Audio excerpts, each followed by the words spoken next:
হ্যাঁ রে, একদম সন্ধেবেলায় যদি প্রকৃতি তোমাকে ডাকে, জানো তো, প্রকৃতি কিন্তু দুভাবে ডাকে, একটা যোজনের জন্য আর একটা বিয়োজনের জন্য। তেমনি একটা পিকনিক স্পটে পৌঁছাতে পৌঁছাতে আমার প্রায় সন্ধ্যা হয়ে গেছে। একদম এই গোধূলি লগ্নে প্রকৃতির মাঝে বসে এইরকমভাবে একটা বিরাট বড় গরম গরম গরুর নল্লি দিয়ে ভাত খেতে পারবো, সেটা কোনোদিন কি ভেবেছিলুম? আমি তো মনে করেছিলাম আজকে লাঞ্চটাই মনে হয় মাটি হয়ে যাবে।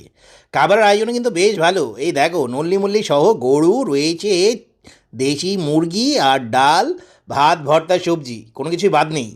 আমি আবার চিকেনের দুটো লেগ পিস মেরে দিয়েছি, বুঝতে পেরেছো? হ্যাঁ, রান্নাবান্নাও কিন্তু চমৎকার। মুরগিটা একটু রোগাক্লিষ্ট ছিল বটেই, কিন্তু স্বাদে কিন্তু টইটুম্বুর। জানো তো, দেশি মুরগি আর দেশি মেয়ে দুটোরই গায়ে মাংস কম থাকলেও কিন্তু দাম অনেক বেশি থাকে। আর যদি এখানে এরকম বড় বড় নল্লি পেয়ে যাও, তাহলে খাওয়াটা তো জমে ক্ষীর, নাকি বলো? আমার গরুর মাংস নিয়ে আবার টানাটানি করছে।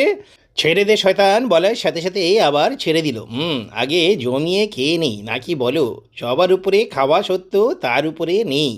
হ্যাঁ, মোটামুটি চেটেপুটে খেলুম। খাবার ময়লাগুলো হচ্ছে আমি একটা টিস্যুর উপরে রেখে দিয়েছি, সুন্দর করে আবার প্লেটের উপরে উঠিয়ে রাখলাম, বুঝতে পেরেছো?